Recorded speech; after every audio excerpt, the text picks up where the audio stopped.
Кто-то из близкого окружения передает султану информацию о том, что в его гареме завелась любовная парочка. И одна из наложниц беременна от какого-то аги. Но в теории это невозможно, ведь в гареме служат только евнухи. Однако процедура кастрации проводилась по-разному, и некоторые рабы восстанавливали свою мужскую потенцию. Были даже такие евнухи, которые после ухода из гарема женились. Узнав об этом, султан пришел в неимоверную ярость и приказал выстроить всех наложниц и евнухов в один ряд. За такое нарушение, в принципе, полагалась ссылка из дворца с позором. Но это если действовать мягко, в реальности же за такую провинность или даже преступление полагалась смертная казнь. Однако никто из гарема в преступлении не признался. Султану ничего не оставалось делать, как казнить всех 280 своих наложниц. Он принял решение положить каждую из них в мешок, а к ногам привязать камень и выбросить тела в Босфор. Что было с теми, кто провинился перед султаном? Правда ли, что падишахи казнили наложниц? Давайте раскроем таинственные секреты гарема. Привет, друзья! Вы уже знаете меня, я автор канала «Империя». Здесь мы рассказываем все об османской истории и сериале «Великолепный век». Перед тем, как мы начнем, хочу сделать важное объявление. Если вы часто смотрите канал «Империя», то наверняка интересуетесь этой темой. Вы знаете, что информация в наших видео собирается исключительно из достоверных турецких источников, а все, что идет от себя, сопровождается известными фразами. В сложившейся ситуации, которые принесли в нашу жизнь различные ограничения, может произойти что угодно.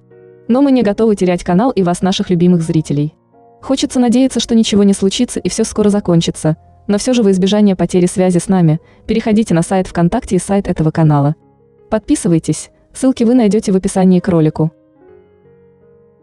Пожалуй, самым обсуждаемым фактом массовой казни наложниц является история с утоплением 280 женщин султаном Ибрагимом Безумным. У этого случая есть много сторонников, но не меньше и тех, кто отрицает случившееся.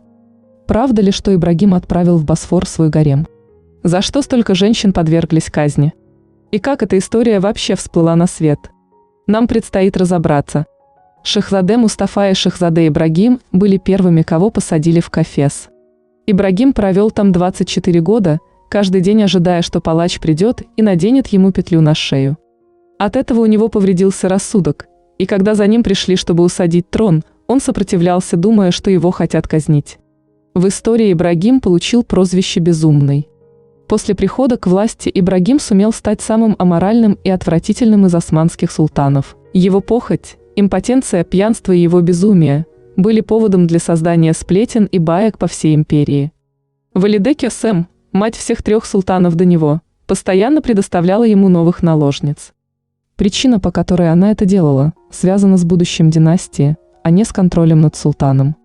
Потому что если у Ибрагима не будет сына, Османская империя закончится. Через 2 года после того, как он взошел на трон, усилия Кёсем не прошли даром, и во дворец пришла радостная весть о беременности одной из наложниц Ибрагима. Ибрагим вошел во вкус.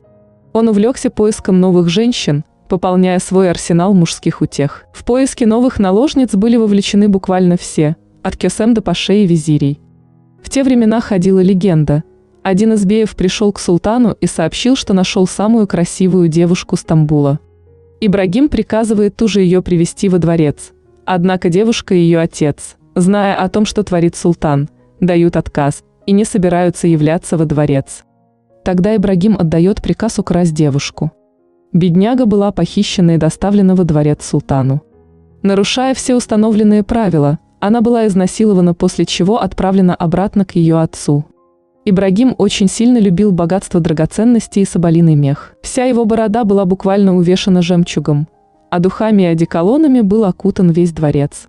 Султан был так впечатлен историей о короле, который всегда носил соболиный мех, рассказанный одной из наложниц, что помимо того, что носил его сам, он даже покрывал им стены и окна своей комнаты. Во время его правления произошел один очень страшный инцидент. Султану ничего не оставалось делать, как казнить всех 280 своих наложниц. Он принял решение положить каждую из них в мешок, а к ногам привязать камень и выбросить тела в Босфор. Как говорят некоторые историки, возможно, массовая казнь наложниц никогда не была применена, но поверить в это возможно, если учесть несколько других совпадений, которые поставили под сомнение ложность этих слухов. Например, легенда о массовой казни наложниц поддерживается следующей историей. Один из выброшенных мешков всплыл, потому что камень отвязался. Женщине удалось выбраться и после недолгого плавания. Ее подобрала какая-то лодка. Своему спасителю наложница рассказала о том, что с ней произошло и с другими девушками гарема тоже. Хотя никто старался не верить женщине, сплетни об этой страшной казни быстро поползли как в Стамбуле, так и в Европе. Один из историков в недавнем своем интервью заявил, что тот факт, что слух о массовой казни 280 наложниц не передается ни в одном отечественном источнике, а также противоречивые заявления на этот счет западных источников и отсутствие доказательств, бросает тень на реальность этого события. В свою очередь другой историк, Ильбер Артайлы, в своем интервью газете «Национальность» в 2010 году сказал, его 8-летнее правление было катастрофой.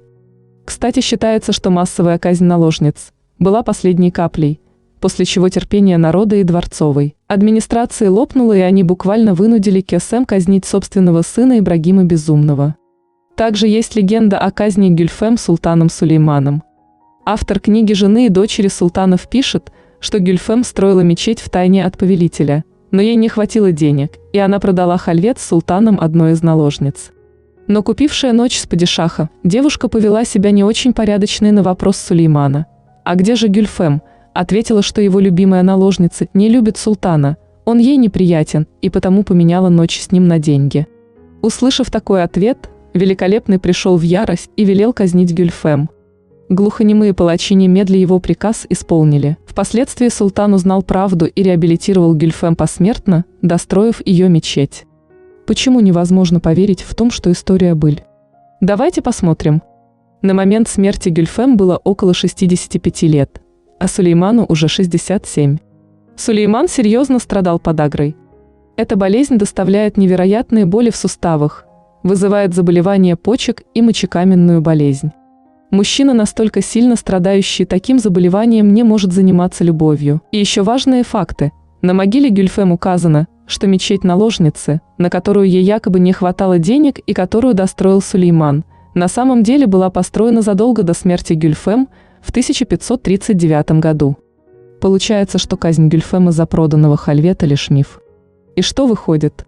Ни одна наложница не была казнена султаном за всю историю Османской империи. По крайней мере, один случай доподлинно известен истории. Во времена султана Абдулмаджида была такая история. У султана была любимая наложница-фаворитка.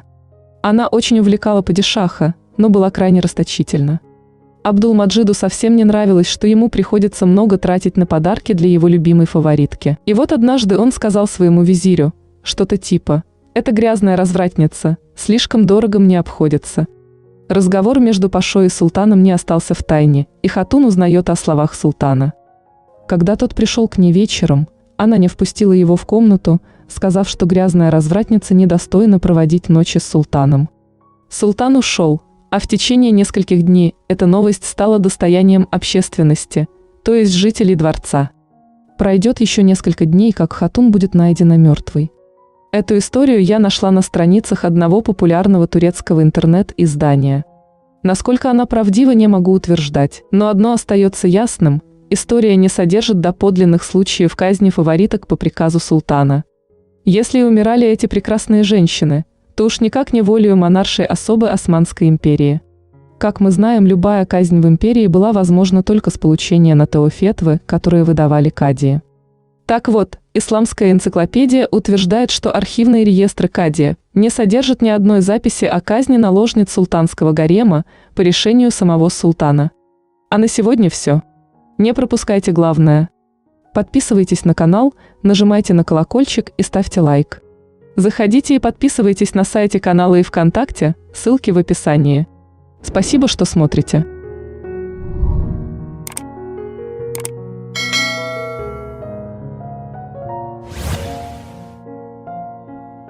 Thank you.